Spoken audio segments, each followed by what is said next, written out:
Assalamualaikum warahmatullahi wabarakatuh. Salam, perkenalkan saya Julita dari kelas A Hubungan Internasional dengan NIM F02203111. Di sini saya akan mereview materi tentang korupsi pada mata kuliah Pendidikan Karakter Anti Korupsi.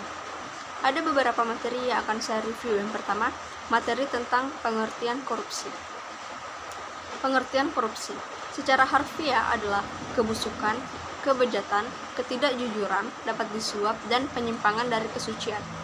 Korupsi juga bisa diartikan sebagai tindakan setiap orang dengan tujuan menguntungkan dirinya sendiri atau orang lain atau suatu korporasi. Juga menyalahgunakan kewenangan, kesempatan, atau sarana ada padanya karena jabatan atau kedudukan yang dapat merugikan keuangan negara. Selain pengertian korupsi, ada juga faktor penyebab korupsi. Faktor penyebab korupsi di sini ada 4, yaitu yang pertama, faktor politik. Politik merupakan salah satu penyebab terjadinya korupsi. Hal ini dapat dilihat ketika terjadi instabilasi politik, kepentingan politis para pemegang kekuasaan, bahkan ketika meraih dan mempertahankan kekuasaan. Faktor yang kedua yaitu faktor hukum. Faktor hukum bisa dilihat dari dua sisi. Di satu sisi dari aspek perundang-undangan, dan di sisi lain lemahnya penegakan hukum.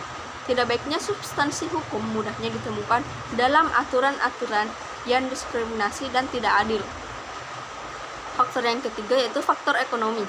Faktor ekonomi juga merupakan salah satu penyebab terjadinya korupsi.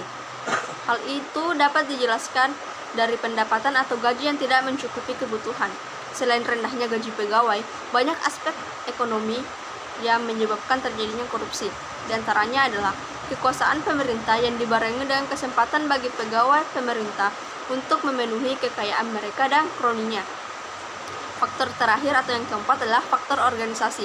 Aspek-aspek penyebab terjadinya korupsi dari sudut pandang organisasi ini meliputi: yang pertama, kurang adanya teladan dari pemimpin; kedua, tidak adanya kultur organisasi yang benar; ketiga, sistem akuntabilitas di instansi pemerintah kurang memadai; dan keempat, manajemen cenderung menutupi korupsi di dalam organisasinya. Kemudian, pada materi ketiga yaitu dampak masif korupsi. Yang pertama, dampak ekonomi. Berbagai macam permasalahan ekonomi lain akan muncul secara alamiah apabila korupsi sudah merajalela. Dan berikut yang terjadi adalah: yang pertama, lesunya pertumbuhan ekonomi dan investasi; kedua, penurunan produktivitas; yang ketiga, rendahnya kualitas barang dan jasa bagi publik. Dampak kedua yaitu dampak sosial dan kemiskinan masyarakat. Hal ini secara langsung memiliki pengaruh kepada langgengnya kemiskinan. Yang pertama, mahalnya harga jasa dan pelayanan publik. Kedua, pengentasan kemiskinan berjalan lambat. Ketiga, terbatasnya akses bagi masyarakat miskin. Kemudian dampak yang ketiga itu runtuhnya otoritas pemerintah. Pertama, matinya etika sosial; kedua, tidak efektifnya peraturan dan perundang-undangan; dan ketiga, birokrasi tidak efisien. Dampak yang keempat yaitu dampak terhadap politik dan demokrasi. Pertama, munculnya kepemimpinan korup; kedua, hilangnya kepercayaan publik pada demokrasi; ketiga, menguatnya plutokrasi. Dampak selanjutnya yaitu dampak terhadap penegakan hukum. Yang pertama, fungsi pemerintahan yang mandul; kedua, hilangnya kepercayaan rakyat terhadap lembaga negara. Kemudian dampak selanjutnya yaitu dampak terhadap pertahanan dan keamanan. Yang pertama, kerawanan Hamkamnas karena lemahnya alutsista dan SDM. Kedua, lemahnya garis batas negara. Ketiga, menguatnya sisi kekerasan dalam masyarakat. Dampak selanjutnya itu dampak kerusakan lingkungan. Yang pertama, menurunnya kualitas lingkungan. Yang kedua, menurunnya kualitas hidup. Pada materi keempat, ada nilai-nilai dan prinsip anti korupsi. Yang pertama yaitu nilai kejujuran. Dalam kampus dapat diwujudkan oleh mahasiswa dalam bentuk tidak melakukan kecurangan akademik. Nilai yang kedua yaitu nilai kepedulian. dapat diwujudkan oleh mahasiswa dalam bentuk seperti memantau jalannya proses belajar atau memantau sistem pengelolaan sumber daya yang ada di kampus. Nilai yang ketiga yaitu nilai kemandirian, dapat diwujudkan antara lain dalam membentuk mengerjakan soal, ujian secara mandiri, dan menyelenggarakan kegiatan kemahasiswaan secara swadana. Nilai yang keempat yaitu nilai kedisiplinan, dapat diwujudkan antara lain dalam bentuk kemampuan mengatur waktu dengan baik, mengerjakan segala sesuatunya dengan tepat waktu. Nilai yang kelima yaitu tanggung jawab, merupakan nilai penting harus dihayati oleh mahasiswa. Penerapan nilai tanggung jawab dapat diwujudkan dalam bentuk belajar sungguh-sungguh dan juga lulus tepat waktu. Nilai selanjutnya itu yang keenam adalah kerja keras.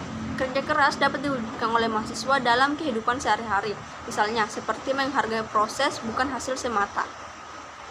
Nilai selanjutnya itu gaya hidup sederhana. Sebaiknya perlu dikembangkan sejak mahasiswa mengenyam masa pendidikannya.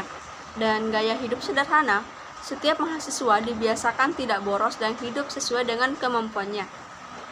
Nilai selanjutnya atau yang kedelapan yaitu keberanian. Keberanian dapat diwujudkan oleh mahasiswa dalam kehidupan kampus dan di luar kampus, seperti berani mengatakan dan membela kebenaran, berani mengakui kesalahan, dan berani bertanggung jawab. Nilai yang terakhir atau yang kesembilan yaitu nilai keadilan, dapat dikembangkan oleh mahasiswa dalam kehidupan sehari-hari, seperti memberikan pujian tulus kepada teman yang berprestasi dan tidak memilih teman berdasarkan latar belakang. Setelah nilai-nilai anti korupsi, ada pula prinsip anti korupsi seperti berikut. Yang pertama, akuntabilitas. Yang kedua, transparansi. Yang ketiga, kewajaran. Keempat, kebijakan. Dan yang kelima adalah kontrol kebijakan. Oke, yang terakhir adalah materi upaya pemberantasan korupsi. Upaya yang paling tepat untuk memberantas korupsi adalah dengan memberikan pidana atau menghukum seberat-beratnya pelaku korupsi. Adapun berbagai strategi dan upaya pemberantasan korupsi. Yang pertama itu adalah pembentukan lembaga anti korupsi. Kedua, pencegahan korupsi di sektor publik. Ketiga, pencegahan sosial dan pemberdayaan masyarakat. Yang keempat, pengembangan dan pembuatan berbagai instrumen hukum yang mendukung pencegahan dan pemberantasan korupsi. Kelima, monitoring dan evaluasi. Dan yang terakhir atau yang keenam adalah kerjasama internasional. Oke, sekian dan terima kasih. Wassalamualaikum warahmatullahi wabarakatuh.